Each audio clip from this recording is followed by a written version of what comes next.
So discover. What does discover look like?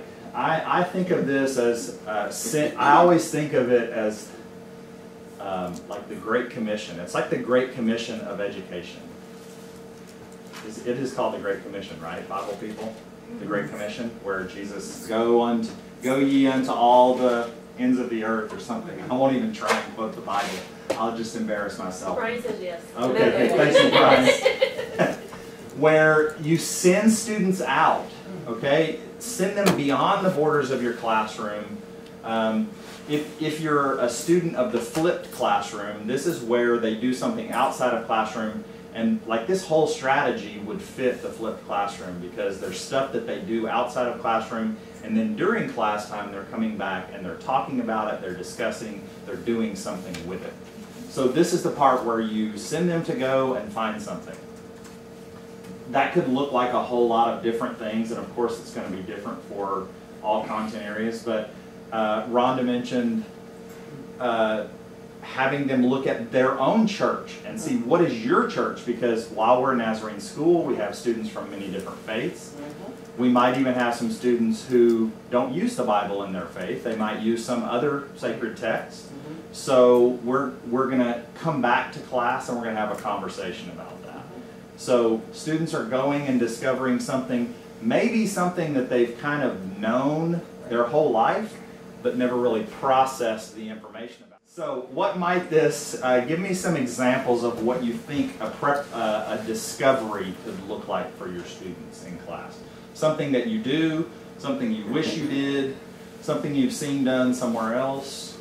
What are your thoughts? Johnny, I like that you talked about blurring the line between the two, because sometimes I think before they're really invested in taking in new information, and that prepare thing, we have to set them up to want it and to need it. You've got to pique their interest. That's exactly right. And so something that I do in my history of art class in professional studies is have them bring something the first night of class that they think is a work of art. Right, absolutely. And then we compare those things to the, you know, what are the criteria? Yeah, what the criteria are that the text gives. Love it.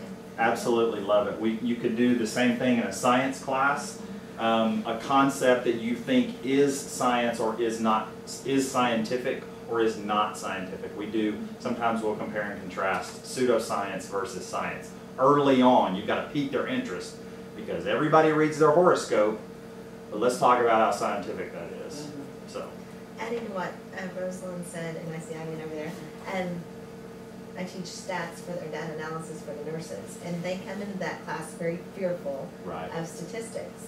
And so I can prepare them with the material to read and exercises and things like that, but I have them go out and look for statistics on their field, things that they can relate to, and then we, not to jump too far ahead, but we, you know, kind of go to that next step and have them look at that and what does it mean, what does stats mean to them, and it makes it more real and more relevant to them, and they're more willing to like dive deeper into the subject matter, and they're not so scared because it's something that they can relate to. And that, again, Tamara mentioned, that's kind of jumping ahead a little bit, but that's a really important thing for me on discovery is I want this to be something that you're interested, as the student, you're interested in to learn.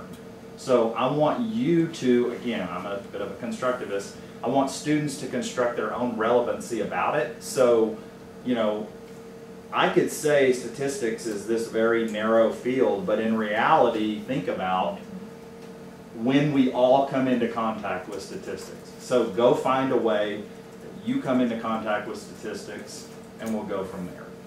So discovery is a good thing to use, and again, it doesn't have to be in this order, but to use to frame the conversation that we're going to have in class about whatever the concept is. All right, and Brian gives an example. So for his conflict class, he has them go to a new site, find the conflict, and do the analysis and come back to class and share with the class using tools that they've been taught. Absolutely. So this discovery could be at the end. So Brian must be looking ahead in the slides, because the next thing is analyze, and then the next thing is share, and so there may be, this doesn't have to be linear. This can be circular, we can jump from step to step. Generally, we think students need this background information, but before they learn this, maybe I need to pique their interest. So you can rearrange these things. It's not a set And you linear can do it system. in every class period too. Absolutely. I mean, all of them. Right. All of those, even Absolutely. more than once in a class. Absolutely. So this can be a strategy semester long. It can also apply class period long. It can apply unit long, concept long, whatever, however you want it to. I mean, it really applies. Like, I think we could probably teach a pedagogy class how to teach class using this strategy, and it would apply to all of the different ways in which we understand that we learn, all the different cognitive areas and strategies. But that's just me, I'm an education person, so go ahead. So the idea behind the P and the D, it doesn't matter whether those are done in class or outside of class. Absolutely It can be not. either or a little of Absolutely. both. Right. Depends on, you know, a lot of people with the flipped model of the classroom, Mhm. they might record lecture, and so that's your prepare. Or you might want students to go and find someone else's recorded lecture, and maybe you give them some resources to go look, maybe you don't. Mhm. You know, because then they go and they find Billy Bob's website about volcano whatever. Well, in reality, oh, Billy Bob is actually a volcanologist, and he's doing that to pique students' interest and get them to come to his site. You know, it applies to all ages, whatever. So we're jumping right up to evaluation. So these really are, it's circular, it's jump from one to the other, and you can look at it on a large scope, or you can look at it in a very minute time frame.